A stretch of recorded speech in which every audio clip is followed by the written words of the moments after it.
Okay, Boomer. I'm using a Kodak Z950, which is a very old point and shoot. It has to be, how old is this camera? Uh, 20, 2009. So you're talking 11 years old. I paid 250 bucks for it. I've only started using it a lot in the past 2 years, which would be like 2018, mostly for panoramas. But on a non-photography note, um, I have 8 kilowatts of solar panels installed on my roof, and they do help, especially in the summer. I get pretty much free AC. I could run, I could even get uh, $0 bills, but they still charge me $5. The lowest your bill could be is $5. What happens is, in order for you to get whatever you run back in the system, they give you on your anniversary in October. So if we have hot days and cool nights, then I shut the AC off as soon as the sun sets. I open the windows and it's natural cooling. If we get hazy, hot, and humid and at night, and you got to run the AC at night, maybe it'll cost me 20, 30, 40 bucks a month if that's running 24/7 in those conditions. So it's definitely worth it. In the winter, well, in the winter, what happens? I live in the great state of New Jersey, and I'm at like 40 degrees north latitude. So in the winter, the sun is very low on the horizon, and if there's any haze or light clouds, that weakens the sun even further, and you don't make so much juice in the winter. However, this winter, the winter of 2019, 2020, which is going to end in like 2 weeks, since today's the 7th of March, it's been a lack of snow. And I did get one major snowstorm, 2 minor snowstorms, a couple of dustings, but no ice. I thought I was going to get iced in a couple of times, and it was nothing. Whenever it rained, it warmed up. So I had a lot of warm weather.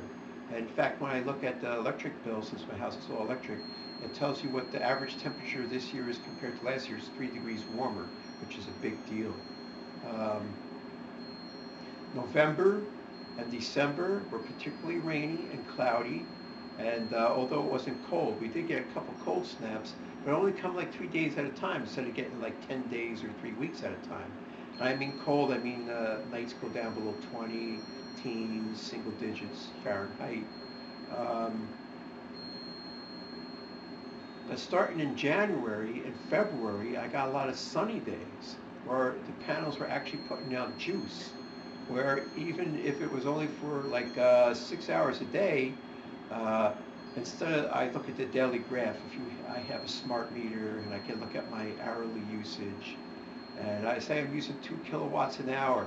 Well, between say 9:30 and 2:30, it's negative.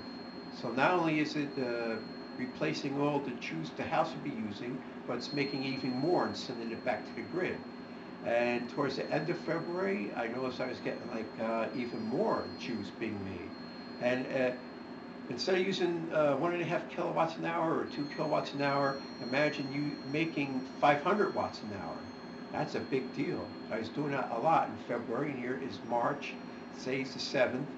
I did get a light dusting last night of snow, but even though it's cold out, it's still only 30 degrees out. The sun is very bright and strong, and everything is melting.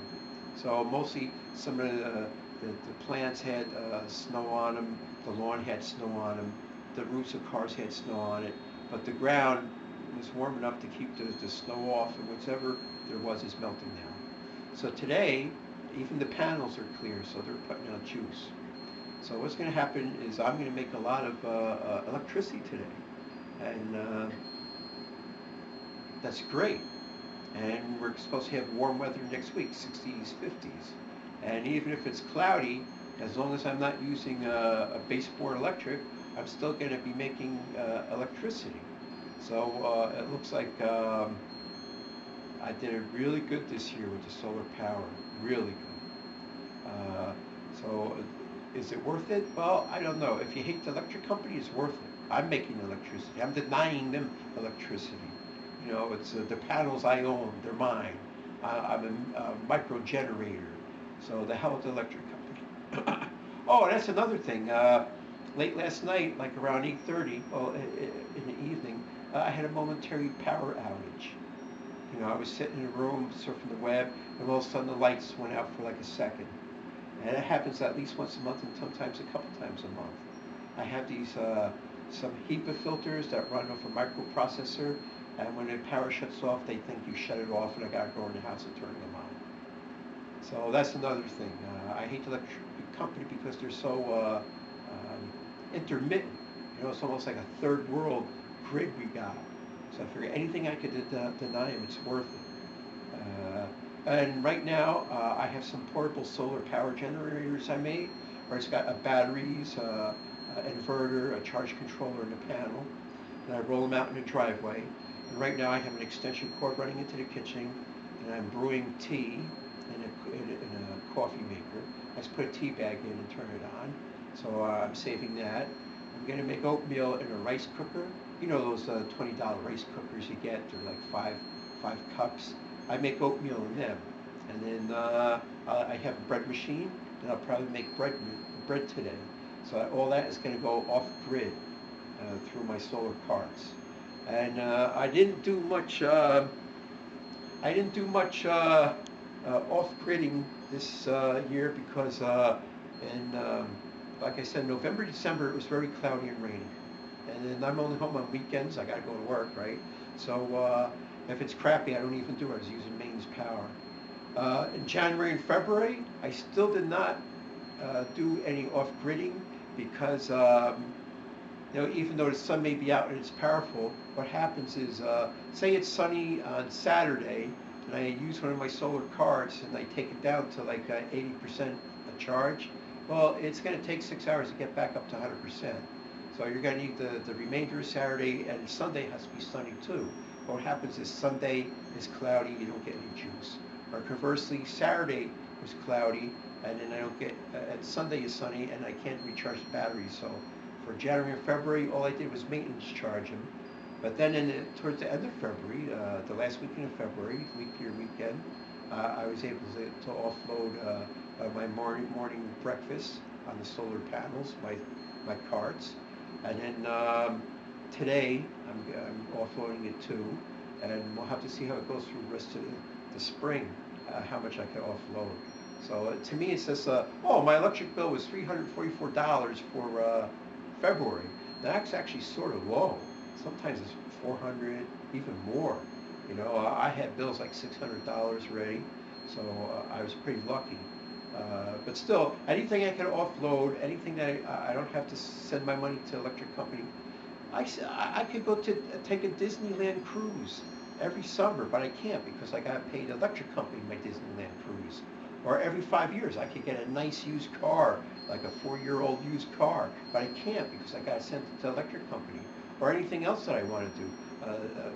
Show a woman a good time, you know, a dinner and a show and all that stuff. You can't because you're giving all your spare money to the power company. But we'll see how it goes. With any luck, we'll have a mild, sunny spring, and I can shut the heat off, and all that money goes in my pocket. Imagine having an extra, you know, $300 a month in your pocket. And then I hear people in the summer, they're paying $200-300 to cool their house for AC. But I get that for free. So let's see what happens. Okay, Boomer.